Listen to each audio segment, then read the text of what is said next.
If else ప్లేలిస్ట్లో next question చూద్దాము. ఈ క్వశ్చన్ చూడు.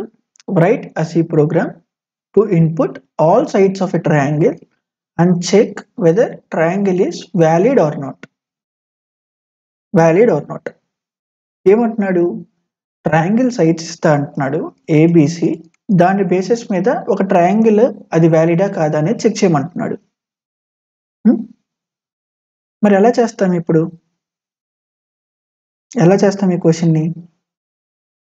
ఈ క్వశ్చన్ చేసే ముందు ఒక చిన్న మాట, లైక్ జనరలైజ్డ్గా చెప్పాలనుకుంటున్నా. కొంతమంది ఏంటంటే, నాకు పైథాన్ వచ్చు, నువ్వు జావా చెప్తున్నావు, నాకు జావా రాదు అంటారు. లేదా సి ప్లస్ ప్లస్ అసలు నాకు బాగొచ్చు, జావా నువ్వు చెప్తున్నావు, జావా రాదు అంటాడు. నీకు పైథాన్ సింటాక్స్లు బాగా వచ్చు అనుకుందాం.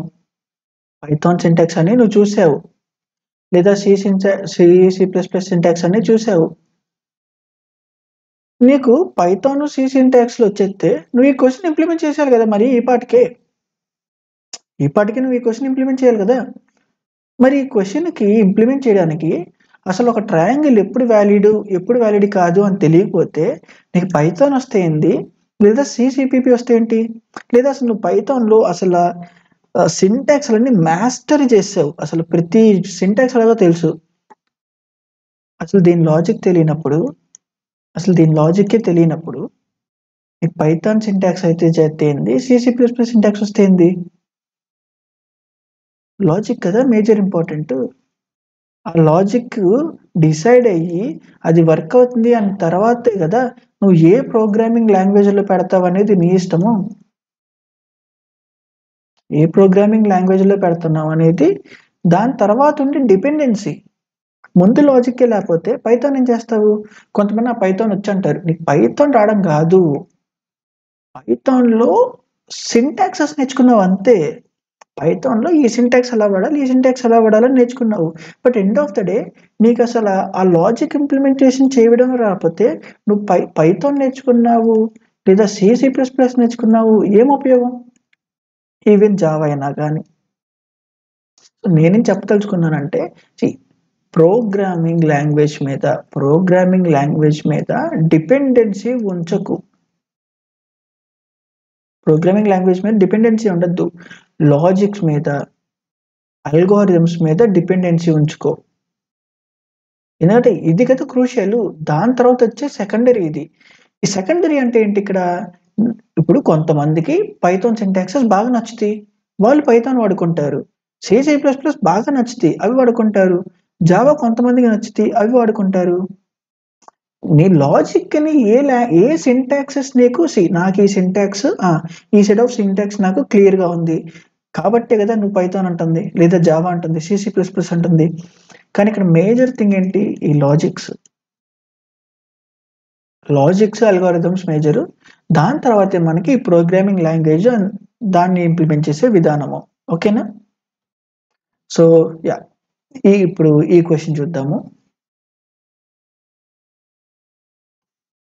ఓవరాల్గా ఏం చెప్తున్నానంటే, ప్రోగ్రామింగ్ లాంగ్వేజ్ మీద డిపెండెన్సీ అవ్వద్దు, లాజిక్స్ మీద డిపెండెన్సీ అవ్వు.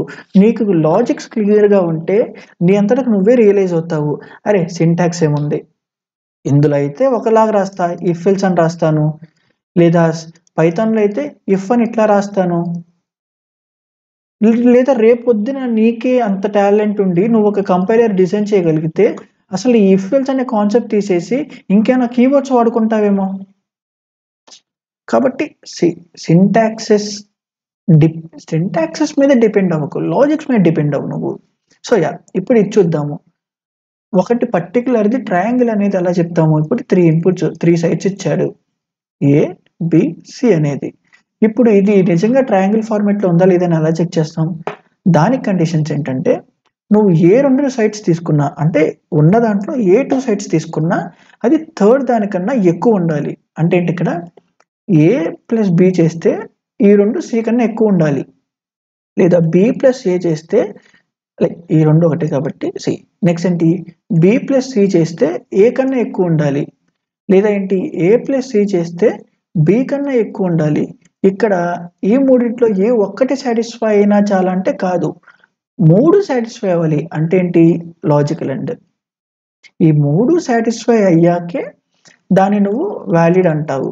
అండ్ ఈ పాటికే నీకు నీ బ్రెయిన్‌లో దీన్ని ఎలా రాయాలి అనే ఆ మినిమమ్ ఐడియాలజీ అయినా వచ్చేసి ఉండాలి. ఎందుకంటే ఆల్రెడీ చాలా ప్రాబ్లమ్స్ సాల్వ్ చేసున్నాము.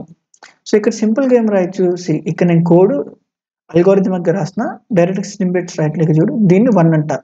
దీన్ని 2 అంటున్నా. ఈ కండిషన్ 3 అంటున్నా. ఇప్పుడేం రాయొచ్చు?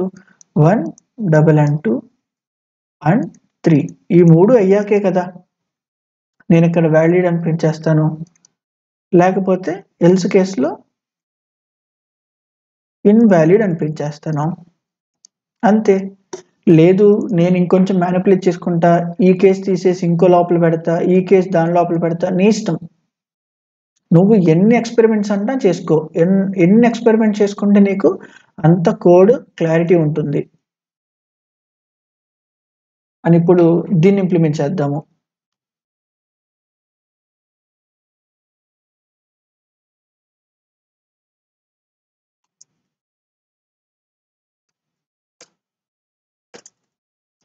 అండ్ నేనే కోడ్ ఇంప్లిమెంట్ చేస్తున్నా. నేను ఇక్కడ స్టాండర్డ్‌గా స్టాటిక్ వాల్యూస్ లాగా తీసుకుంటున్నాను. నువ్వేం చేస్తావంటే యూజర్ నుండి తీసుకో.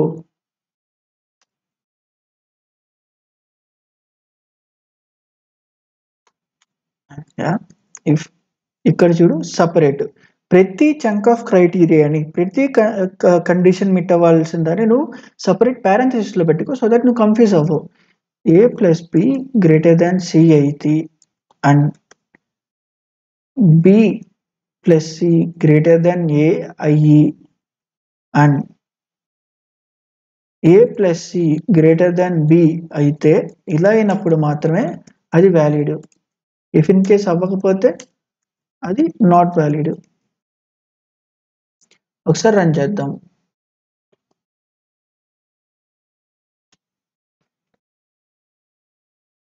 C valid.